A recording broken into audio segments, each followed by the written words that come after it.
నమస్కారం గురువుగారు. గురువుగారు జూన్ 2వ తేదీ గురుస్థానం అయితే మారుతుంది. ఈ గురువు మారడం వల్ల మకర రాశి వారికి ఏ విధంగా ఉంటుంది గురువుగారు? శ్రీమాత్రే నమ. జయ గురు దత్తాత్రేయ నమ. మకర రాశి వారికి శని అధిపతి, గురువేమో తృతీయ వ్యయాధిపతి. అంటే మకర రాశి వారు ప్రతి పని కూడా చాలా క్రమశిక్షణతో కష్టపడి సాధించవలసి ఉంటుందన్నమాట. హ్మ్. సాధారణంగా ఏది కూడా వీళ్ళకి సునాయాసంగా దొరకదన్నమాట. హ్మ్. హ్మ్. చిన్నప్పటి నుంచి కూడా ఏవో బాధ్యతలు, రెస్పాన్సిబిలిటీస్ మొయ్యవలసి ఉంటుంది. హ్మ్. దాని విధంగానే వీళ్ళు దానికి అలవాటు పడి ఉంటారు.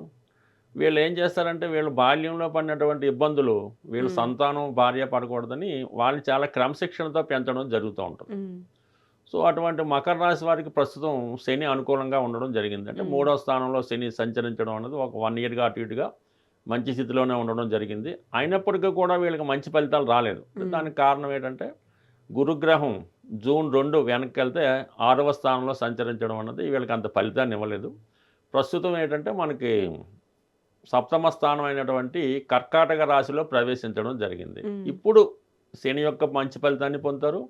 గురువిచ్చే ఫలితాన్ని కూడా పొందడం జరగడం వల్ల ఆటోమేటిక్‌గా మకర రాశి వారికి ఇది చాలా బెనిఫిట్‌తో కూడుకున్నటువంటి ఫలితం అనే చెప్పొచ్చు. హ్మ్.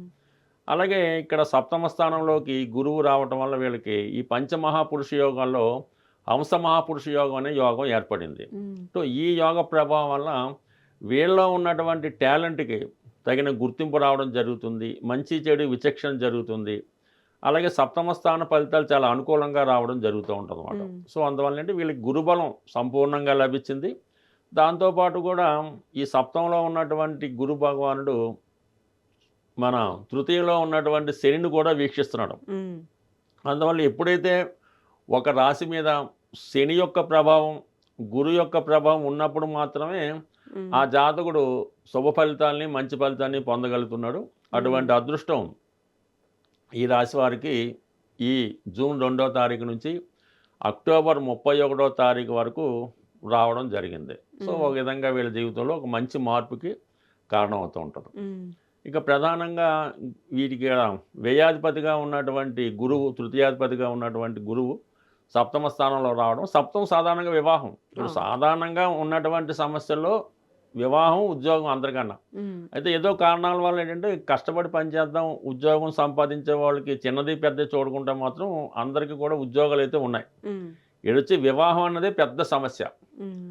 అందులో ఇప్పుడున్నటువంటి అబ్బాయిలకి మరీ సమస్యగా తయారవ్వడం జరిగింది. అంటే హ్మ్. మకర రాశి వారి జీవితం ఎప్పుడు కూడా చిన్న స్థాయి నుంచి ప్రారంభమవుతది. ఒకేసారి వీళ్ళకి ఉన్నత ప్యాకేజీలు రావు. 18,00,000, 36,00,000 ప్యాకేజీలు అయితే రావు. ఎక్కువగా సాధారణ స్థాయిలో వీళ్ళు హ్మ్. చిన్నగా క్యాబ్ డ్రైవర్లుగా ఉండొచ్చు. ఆటోమేటిక్‌గా ఏదైనా నెలకొక రూ. 1,00,000 జీతం వాళ్ళు ఎక్కువగా ఉంటారు. హ్మ్. అటువంటి వాళ్ళకి ఈ మధ్యకాలంలో వివాహం కష్టం కాబట్టి ఇప్పుడు ఈ గురుబలం పెరుగుతూ వాళ్ళకి వివాహపరంగా కొంత కొత్త ఆశలు చిగురించడం జరుగుతుంది కాబట్టి వీళ్ళు ప్రయత్నపూర్వకంగా చేయడం వల్ల వివాహానికి ఉన్నటువంటి అడ్డంకులు తొలుగుతాయి. అంటే హ్మ్. ఇక్కడ తృతీయాధిపత్యం కూడా రావడం వల్ల బాగా పరిచయం ఉన్న సర్కిల్‌లో హ్మ్. ఒకరికొకరు తెలిసిన సర్కిల్, ఫ్రెండ్ సర్కిల్ గాని, హ్మ్. అటువంటి సర్కిల్‌లో వివాహం జరిగే అవకాశం అయితే 100% రావడం జరిగింది. దాంతో హ్మ్. పాటు ఏదైనా చిన్న చిన్న సమస్యలు భార్యాభర్తలు విడివిడిగా ఉద్యోగం చేస్తుంటే వాళ్ళందరికీ ఒకే చోట ఉద్యోగం వచ్చే అవకాశం కూడా ఈ సమయంలో రావడం జరిగింది కాబట్టి వివాహపరంగా ఉన్నటువంటి సమస్యలు తొలుగుతాయి. హ్మ్. ఈ సప్తమ స్థానంలోకి వచ్చినటువంటి గురువు ఏంటంటే మల్టిపుల్‌గా వర్క్ చేస్తూ ఉంటాడు. హ్మ్. ఈ సప్తమం అన్నది అంటే దశమాతు దశమం అయింది. హ్మ్. అంటే వృత్తి స్థానానికి దశమ స్థానం అయింది కాబట్టి, ఈ వృత్తిపరంగా ఉన్నటువంటి సమస్యలు కూడా సాల్వ్ అవుతాయి. అంటే హ్మ్. ఎప్పుడైనా పెళ్లి కుదిరిందంటే పెళ్లి చేస్తున్నాడు, పెళ్ళికి సిద్ధపడ్డాడంటే వాడికి ఉద్యోగపరంగా స్థిరపడినట్టే. హ్మ్. అందుకని కామన్‌గా చూడండి కొంతమంది జీవితాల్లో పెళ్ళైన తర్వాత ఉద్యోగం బెటర్ అవుతుంటది. హ్మ్. కొంతమందికి ఉద్యోగం వచ్చాక వివాహ సంబంధం బలపడుతుంటది. హ్మ్. అందువల్ల ఏంటంటే వాళ్ళకి ఇప్పుడు ఉద్యోగపరంగా కూడా సెటిల్మెంట్ రావడం జరుగుతుంది కాబట్టి, అది పెళ్లి పరంగా అనుకూలిస్తూ ఉంటది. ఓకే. అలాగే చతుర్థ భావం కాబట్టి చతుర్థ భావ ఫలితాలు. హ్మ్. అంటే గృహానికి ఇల్లు కట్టుకోవడం గానీ, వాహనం కొనుక్కోవడం గానీ, ఈ మల్టిపుల్‌గా రావడం జరుగుతుంది కాబట్టి, ఈళ్ళ జీవితంలో అందుకే అన్నారుగా ఇల్లు కట్టి చూడు, పెళ్లి చూసి చూడు అన్నది. ఈ ఉద్యోగం ఈ 3 కూడా ఈ రాశి వారికి జరిగే అవకాశం. ఎందుకంటే మనకి శని భగవానుడు ఫేవర్‌గా ఉన్నాడు. హ్మ్. సో, హ్మ్. అందువల్లేంటి పనులు సులువవుతాయి. అలాగే సప్తమంలో ఉన్నటువంటి గురువు రాశిని వీక్షిస్తాడు. ఆ హ్మ్. కారణం వల్ల ఏమైందంటే జాతకుడిలో కూడా ఒక విధంగా పట్టుదల స్టార్ట్ అవుతది. హ్మ్. నడవడిక బావుంటది. చిన్న చిన్న బలహీనతల నుంచి బయటపడతాడు. హ్మ్. చాలా సాంప్రదాయంగా ఉండడం జరుగుతూ ఉంటది. ఆ హ్మ్. కారణం వల్ల కూడా బలం అయితే అవకాశం ఉంది. అయితే ఇప్పుడున్నటువంటి గ్రహాల్లో మెయిన్ గ్రహాలు బాగున్నప్పటికీ కూడా రెండవ స్థానంలో ఉన్నటువంటి రాహు అంటే రెండవ స్థానం అనేది కుటుంబ స్థానం కాబట్టి ఈ కుటుంబం యొక్క ప్రోత్సాహం అన్నది జాతకుడికి ఉండదన్నమాట. సో వాడికి అప్పుడే పెళ్ళి ఎందుకు అన్ని పెద్దగా బాధ్యతగా కుటుంబ సభ్యులు పట్టించుకోకపోవడం, ప్రతి విషయాన్ని కుటుంబ సభ్యులు విమర్శించడం, కుటుంబ సభ్యులు సహకరించకపోవడం. అంటే సాధారణంగా ఏంటంటే ఈ మకర రాశిలో ఉన్న వాళ్ళకి వాళ్ళు ఎంత బాగా కుటుంబాన్ని చూసినా అటువైపు నుంచి అంత రెస్పెక్ట్ ఉండదన్నమాట. చాలా తక్కువ చూపులో చూడడం జరుగుతూ ఉంటుంది. ఆ కారణం వల్ల ఏంటంటే ఇవన్నీ బాగున్నప్పుడు కూడా ఈ కుటుంబ సభ్యుల సహకారం లేకపోవడం వల్ల, అలాగే ఏంటంటే వీళ్ళు ఈ కుటుంబ సభ్యుల కోసం ఎంత బాగా చూసి ధనం వీళ్ళ దగ్గర ఏమి దాచుకోరు. అయినప్పుడు కూడా వీడి దగ్గర ఏదో ఉంది మనకు సరిగ్గా చూడదని వాళ్ళు విమర్శిస్తూ ఉంటారు. ఈ విధంగా ఉండండి కుటుంబాన్ని వీడి ముందు జాగ్రత్తగా కంట్రోల్ చేసుకొని కుటుంబ సభ్యుల యొక్క ఫుల్ఫిల్ తీసుకుంటే ఆటోమేటిక్గా మనం ఇప్పుడు అనుకున్న విధంగా ఉద్యోగం కానీ వ్యాపారం కానీ అన్ని రకాలుగా బాగుండే అవకాశం ఉంది. బట్ ఏదైనా మకర రాశి వారికి ఏది కష్టపడకుండా రాదు, కష్టపడితేనే రావడం జరుగుతూ ఉంటుంది. అతని సమస్యను అతనే సాల్వ్ చేసుకోవాలి తప్ప ఎవరో వచ్చి సాల్వ్ చేయడం మాత్రం జీవితంలో జరగదు. అది జరుగుతూ ఉంటుంది. గురువుగారు చాలా చక్కగా చెప్పారు. సో వీళ్ళు చేసే ప్రయత్నాలలో శుభ ఫలితాలు చూడాలంటే ఎటువంటి పరిహారాలు పాటించాలి, అలాగే ఈ రాశి వారు ఎటువంటి దేవాలయాలకు వెళ్తూ ఉండాలి గురువుగారు?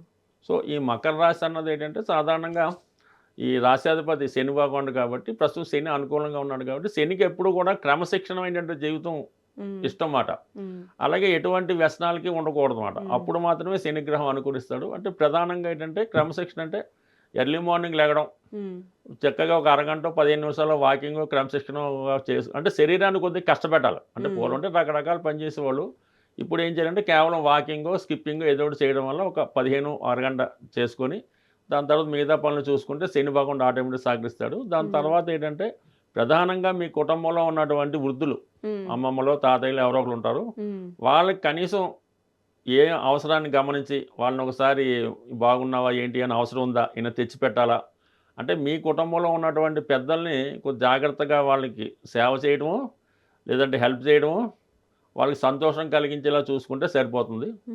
మీ ఇంటి కుటుంబంలో పెద్దలు ముసలి వాళ్ళు పెద్దవాళ్ళు ఎవరు లేకపోతే ఏదైనా అనాథ శరణాలయంలోనూ వాళ్ళకి హెల్ప్ చేసినా వాళ్ళకి వాళ్ళు మందులు ఇచ్చినా కూడా శని భగవానుడు తనకు బ్రహ్మాండంగా మనల్ని హెల్ప్ చేయడం జరుగుతూ ఉంటుంది. కాబట్టి అంటే క్రమశిక్షణతో జీవితం లేని వాళ్ళని హెల్ప్ చేయడం, వృద్ధుల్ని సేవించడం ఇది చేయడం వల్ల ఆటోమేటిక్గా శని యొక్క మనకి సహకారం లభిస్తూ ఉంటుంది. అయితే ఇప్పుడు మెయిన్ గురువు కూడా వచ్చాడు కాబట్టి గురువు అనుగ్రహం కోసం ఏంటంటే సాధారణంగా మరి ఈ శివాలయం దర్శించడం, దక్షిణామూర్తి మెయిన్ దక్షిణామూర్తి ఆరాధించడం, గోసేవ చేయడం వల్ల అనుకూలించే అవకాశం ఉంది. అయితే ఈ మకర రాశి వారికి వృత్తిలో కూడా చాలా స్ట్రగుల్ ఉంటుందన్నమాట.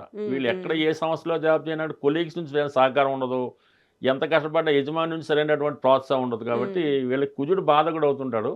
అందువల్ల వీళ్ళు రెగ్యులర్గా ప్రతి మంగళవారం హనుమాన్ టెంపుల్ దర్శించుకొని మంగళవారాలు చేసుకోవడం వల్ల కూడా వీళ్ళ జీవితంలో సహకరించే అవకాశం అయితే 100% రావడం జరుగుతుంది.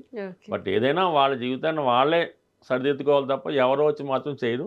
ఇప్పుడు గురువు వచ్చాడు కాబట్టి భగవంతుడి అనుగ్రహం లభించింది కాబట్టి ఈ భగవంతుడి అనుగ్రహంతో మనం ఇప్పుడు అనుకున్నటువంటి ప్రధానమైనటువంటి సమస్యలు ఉద్యోగం, పెళ్లి, ఇల్లు ఈ 3 సాల్వ్ అయ్యే అవకాశం ఉంది. స్వస్తి.